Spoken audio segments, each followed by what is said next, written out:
Guys, welcome back to my channel. आज आपण आपल्या किचनमधील 3 सर्वात जास्त वापरल्या जाणाऱ्या वस्तू म्हणजे मिक्सर, गॅस स्टोव्ह आणि किचन सिंक अगदी कमी मेहनतीत आणि घरच्या घरी कशा स्वच्छ करायच्या हे पाहणार आहोत. हा व्हिडिओ तुम्ही शेवटपर्यंत नक्की पहा. चला तर मग सुरुवात करूया.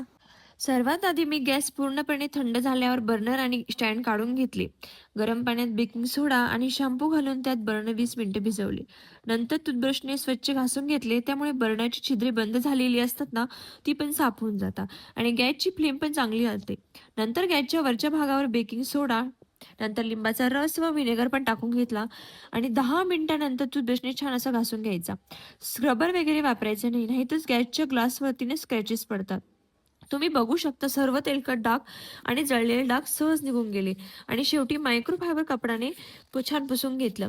शक्यतो गॅसवर काही सांडल्यास लगेच पुसून घ्यायची, म्हणजे गॅस जास्त खराब होत नाही आणि क्लीन करायला पण इझी जातं. क्लीन करायला शक्यतो मायक्रोफायबर कपडा वापरायचा, त्यामुळे अधिक चमक येते. सर्वात आधी मी मिक्सरच्या आतील भाग असतो ना, तो खूप खराब झालेला असतो. त्यात मी 1 चमचा बेकिंग सोडा, थोडासा शॅम्पू आणि थोडं व्हिनेगर टाकून घेतलं आणि टूथब्रशने छान असं घासून घेतलं. जी चिकटलेले मसाले, चटणीचे डाग असतात ना, ते सहज निघून जातात.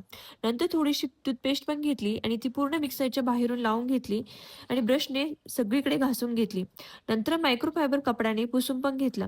शक्यतो ओला कपडा करूनच मिक्सर पुसून घ्यायचं. पाणी वगैरे टाकून धुवायचं नाही.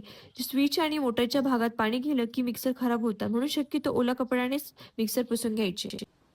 सर्वात आधी सिंक पाण्याने ओलं करून घेतलं. नंतर संपूर्ण सिंकवर बेकिंग सोडा शिंपडला. त्यानंतर त्यावर व्हिनेगर टाकलं. 2 ते 3 मिनिटं राहून दिलं आणि त्यानंतर स्क्रबरने संपूर्ण सिंक गोलाकार हालचालीमध्ये घासून घेतलं. नंतर नळ, कोपरे आणि ड्रेन जवळचा भाग टूथब्रशने स्वच्छ घासून घेतला. त्यानंतर मी ड्रेनेज टाकून घेतलं आणि थोडं गरम पाणी पण करून टाकलं. यामुळे सिंकची दुर्गंधी असते ना, ती कमी होऊन जाते आणि थोडाफार अडथळा असतो ना, तो दूर होण्यास मदत होते. शक्यतो उरलेली अन्न ड्रेनमध्ये जाऊन द्यायची नाही. आठवड्यातून एकदा डीप क्लीन करूनच घ्यायची.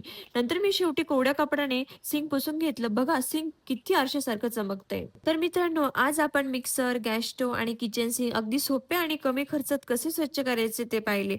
जर हा व्हिडिओ तुम्हाला उपयोगी वाटला असेल तर व्हिडिओला एक लाईक करा, तुमच्या फ्रेंड्सला पण शेअर करा आणि अशाच किचन टिप्स, साफसफाईचे हॅक्स आणि चविष्ट रेसिपीसाठी आपल्या चॅनलला सबस्क्राईब करायला विसरू नका. पाहिल्याबद्दल मनापासून धन्यवाद. पुन्हा भेटूया एक नवीन उपयुक्त व्हिडिओसह. तोपर्यंत बाय बाय.